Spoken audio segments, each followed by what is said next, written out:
organization that has given so many independent artists like myself a home. If you would like to help them weather the storm that is this pandemic while their brick and mortar theaters are shuttered, please become a Patreon member. I know I am. I support them with a monthly donation. It's really easy. You go to patreon.com/Frigid New York, and you can get invites to virtual happy hours. And when the theaters open back up, you'll get tickets and drinks to shows, and they'll send you Penguin merch. So please help them out. They're an amazing arts organization, and we all want them to be here when this is all over, because they rock. Thank you. Hello, welcome to another episode of Lifestyles of the Quarantined and Restless. And today we have Joey Rinaldi, stand-up comedian. Thank you so much for having me. How are you? Are you good? I am good. I think I was telling you earlier before we met, you are also in New York, correct? Yes, and I fled. You fled. You're a fleer. I'm a diehard basketball fan, so once I saw the NBA got canceled, I called my mom. I was like, "Mom, I'm coming home," and I just went straight to Connecticut. So you're in Connecticut? With my mom and dad, yeah. And that's nice. Yep. That's nice that you're with your mom and dad. That must be really nice. Yeah, because I'd rather be in a house when like the end of the world happens than like a tiny apartment in New York. Yes, I agree. Yeah. So are you able to give us, Joey, a virtual tour of part or all the house, or would you prefer to describe it? Like, how big of a house are we talking? I'm in the basement right now, so it'll take a while for me to like actually get to like the upstairs, like, because it's basically a Connecticut like house. There's like a basement where I'm in with it's like the kids' room area where there's couches and TVs. Then upstairs is like a family room, and then with a kitchen, and then upstairs is like all the bedrooms. Your typical like suburban house. I know those well. I grew up in one in Concord, North Carolina. Our kids' room was not in the basement though. We had a bonus room above the garage. Oh, garage upstairs room. I have a friend who has a house like that. We've had parties there. Parties? Actually, I would have my parties in the basement. It was like partially finished, not really finished, and I'd invite all the weird theater kids for the I love that party. My biggest regret from high school was not befriending weird theater kids, because I've now had become friends with them in my 20s, and I'm like, oh, these guys actually throw better parties than the cool guys. Yeah, I feel like you don't discover that till you're older. Not in high school. It's the theater kids that throw the crazy parties. 100%. I mean, how many times have like parties for theater kids are an excuse to play games where we can kiss each other, basically. Or it was. It's not anymore. But I know in high school it was. I mean, I'm a ways from high school, but that it seemed to be that was the purpose of having a cast party in high school. Yeah, I wish I could have a cast party. I should have done theater. Playing soccer and basketball. What an idiot! What a dumb. Oh man, Joey, what were you doing to yourself? I know. I was pissing my pants.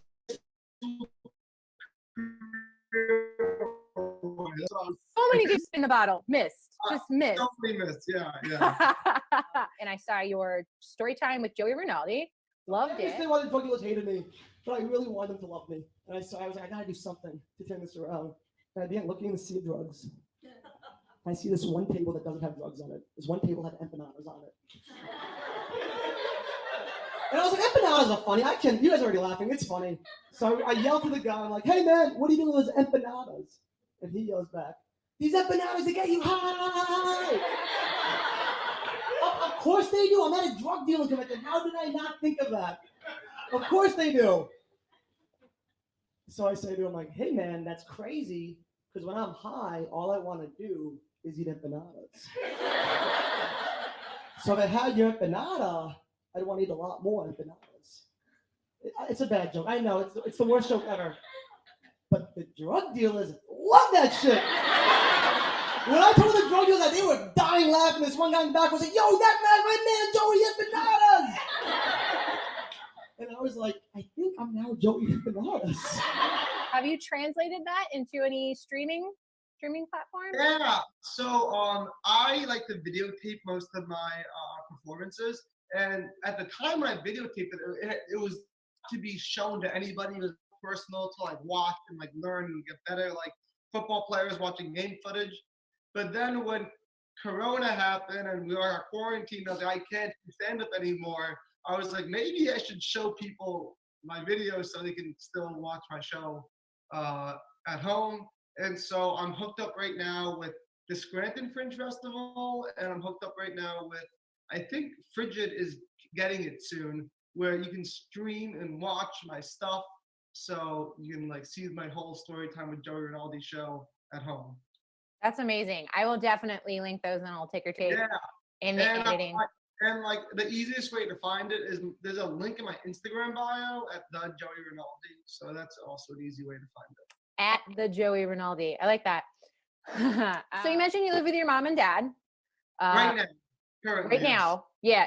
Corona. You live in the city. Do you have roommates in the city before you left? Yeah, I live with my brother and his girlfriend, who is like my best friend. They're the best. Oh. I ditched them. I was like, because I'm a comedian, so I'm home in the daytime. They're at work in the daytime. I leave at night. They come home at night.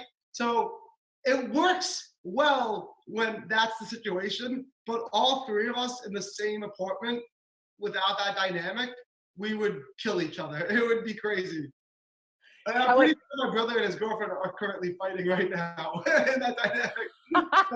But so you went from living with family to more family. Oh, that's nice. I'm Italian. Italians always find a way to live with family, whether it's like you live in your grandma's basement or you live with your brother. Just Italians, we're always together.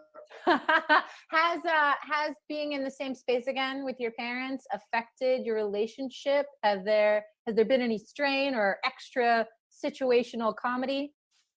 Well, it's funny you say that because my parents and I were cool, but my little sister, she's a freshman at college, and she's a film major, and because I like to make comedic videos, I've been forcing her and torturing her to make videos with me, and she does not care. She's like, I have stuff to do. I have homework to do. I'm like, no, I don't care about your homework.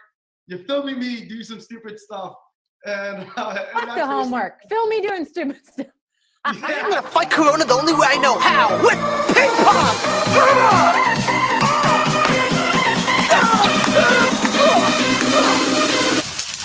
I'm fine. I still have to get up. Okay. I'm holding you. Wait, stop. Okay. I see your boxers, by the way.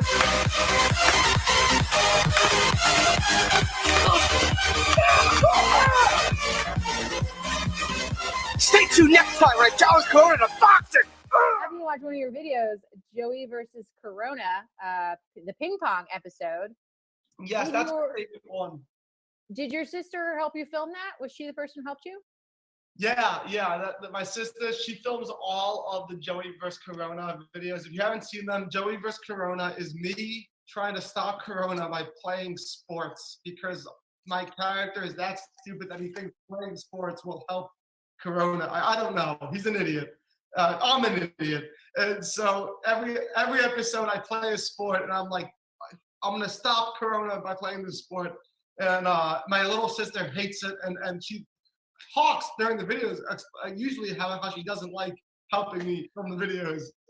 And the ping pong one, I fall off a bush and she has to help me up. You beat me to it. That's what I was gonna ask you. In the ping pong video, is she the one that's like, Joey, Yeah. are you okay when you fall into the bush? So I strategically never tell my sister my plan for the videos because I want her to be as genuinely surprised as possible. And in that video, I knew I was gonna fall in the bushes and I was gonna make it seem like I fell in the bushes, but I tripped and I didn't do a stage fall. I actually fell really hard into the bushes, which worked great because it really made my sister really shocked and surprised. Yeah, when I watched it, I was like, that looks like a pratfall gone awry. That's Yes, that's 100% that. and only because not because of the way it was done, but because you were in the face plant position for so long. It's so long. What is a typical life in the fabulous quarantine life of Joey Rinaldi? Uh, I'm like basically bragging right now because I think I hit the quarantine jackpot. I am like my life is awesome right now. I wake up at like 10 a.m. My mom makes me like pancakes or eggs. Not just me, like the whole family. She makes like eggs. My mom loves cooking, which But still, you've got mom-made pancakes and eggs. I mean, that is hashtag quarantine winning. Okay. and then after we eat, my mom and I start our day after we eat by watching like an episode of Seinfeld together on the couch. And then after I watch an episode of Seinfeld, I make a big dramatic speech to everyone. I'm like, now I gotta start my day. And then we watch one more episode of Seinfeld.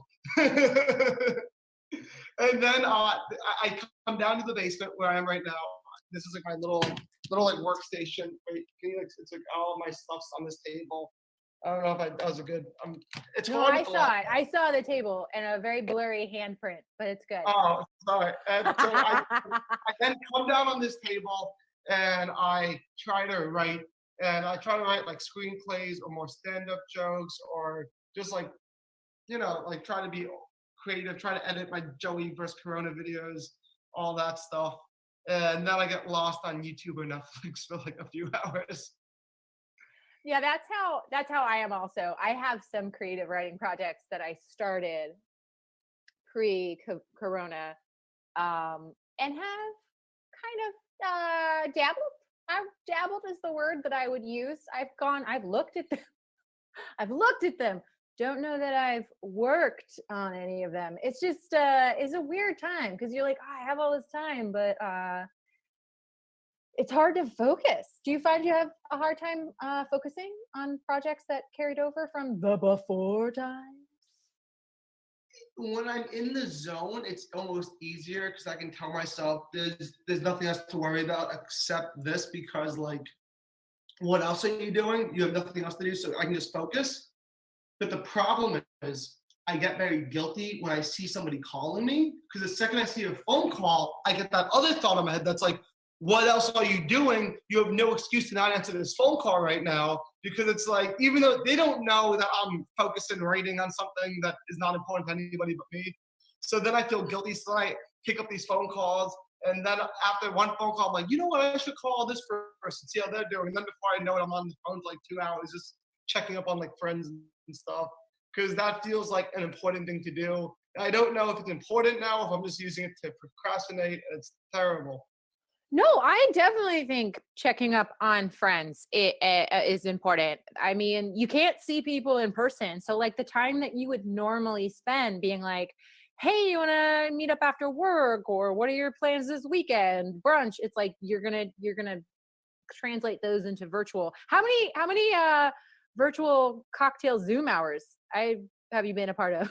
I can't even count. My cousins and I, like every Friday, we do a virtual Zoom with like, so again, Italian, we're all close. I have like 1,000 cousins, and every Friday at 8 p.m. we like Zoom and we like drink, and our grandma tries to get on, and she's like, "How do I use this?" And her hand's covering the screen. Grandma, I love it. I love how grandma's like, ah. Yeah,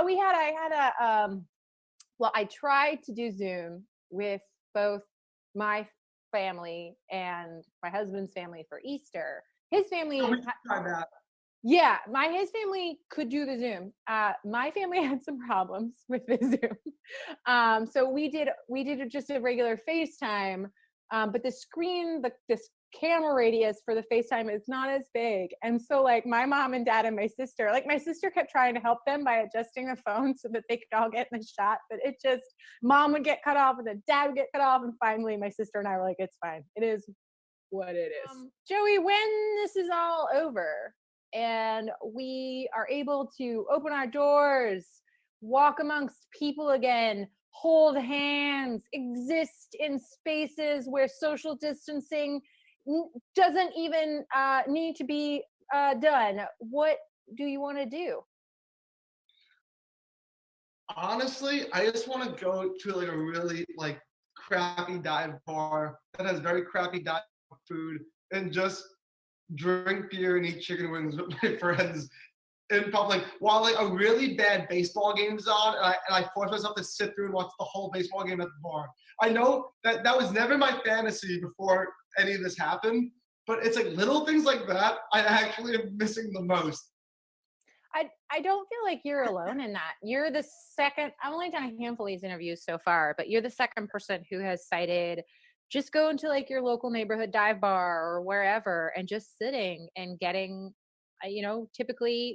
typical bar food and a drink and something. And like you mentioned in the park, that is, I love that. Yeah, it's the small things because Ooh, those wait, are can I also change my answer? yeah, you could change your answer.